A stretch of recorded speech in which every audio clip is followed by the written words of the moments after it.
Hello guys, hello everyone. Ngayon magluluto po tayo ng Maja Blanca. Ito po yung mga ingredients na dapat natin ihanda. Cornstarch, 1 cup cornstarch, 2 cans of coconut milk, 1 can of evaporated milk, 1 can of condensed milk, 1 can of kernel corn, and 1 can of all-purpose cream or creamsada or whatever you have. And then my special flavor is pineapple tidbits. But that is optional, guys. No need to put pineapple tidbits, but that is my flavor of my Maja Blanca. Now, ilagay po natin na ang isang cup na flour sa isang bowl. Ngayon, ilagay na po natin yung 2 can ng coconut milk.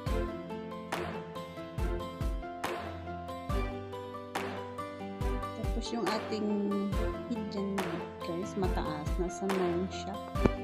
Para mabilis yung pagkulo. Ilalagay muna natin ang lahat ng singkap dyan. Ilalagay natin yung 2 can. Natin ilagay yung 2 can ng coconut milk.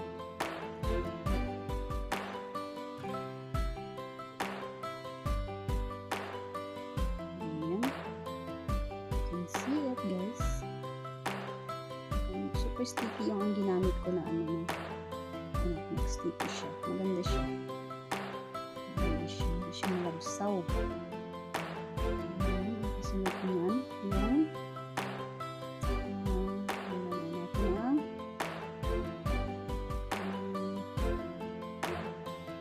sugar para matunaw siya agad. Sabay natin ang tunaw ng sugar. After ng sugar, yung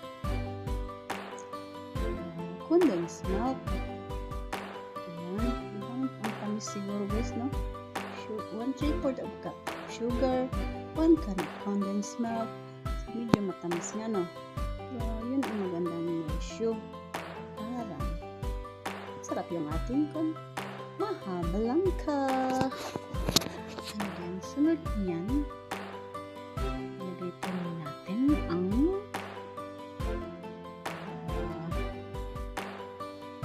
all-purpose cream.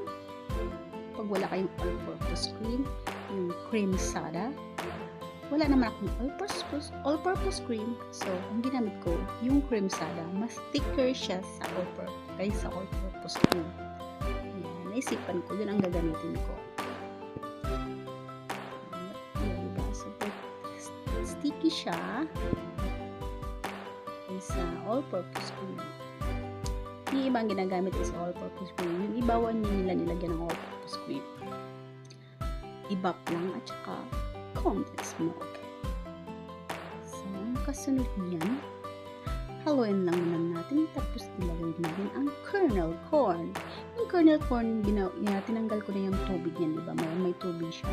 Tinanggal ko na. Huwag mo siyang ihalo dyan. Tapos, ang kasunod niyan, yung aking pang flavor.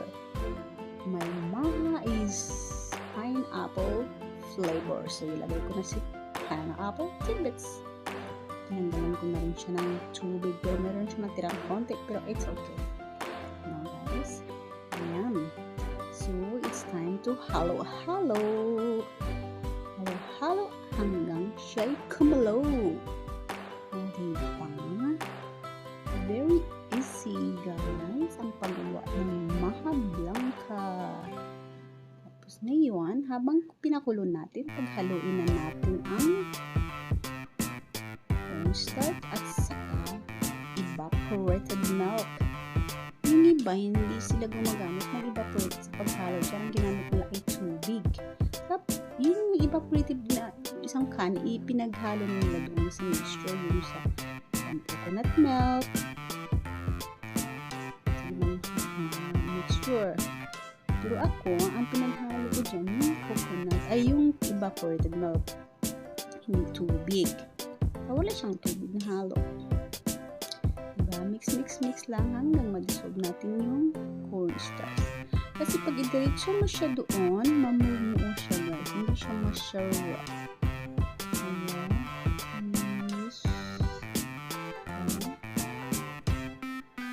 Evaporated milk.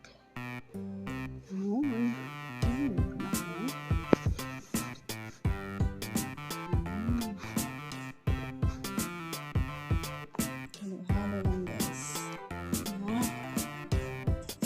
Ito yun.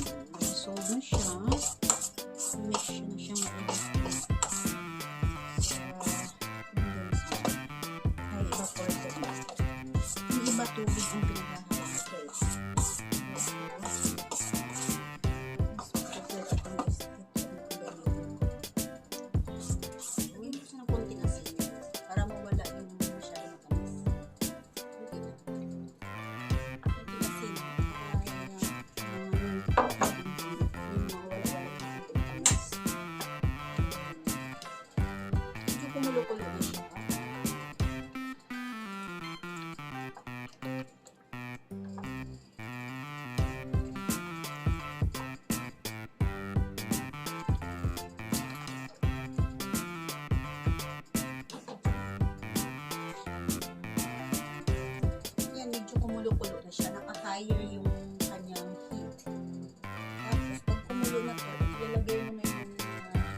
Nalagyan na siya ulit. Nalagyan natin ng konti. Stop pa natin. Tapos lagyan natin sa fridge. After kung lumamig na siya. Yun po nagawa. Sa tayo. Hindi po siya isang tayo. Alamigin lang natin. Tapos para lagyan natin sa fridge. Okay guys, I hope you enjoy. Enjoy Maja Blanca special with pineapple tidbits. Don't forget to like and share and subscribe my channel, Sonia Noong. Bye bye guys, thank you so much. Ano siya ng plastic wrap. Ilagay ko siya sa fridge guys.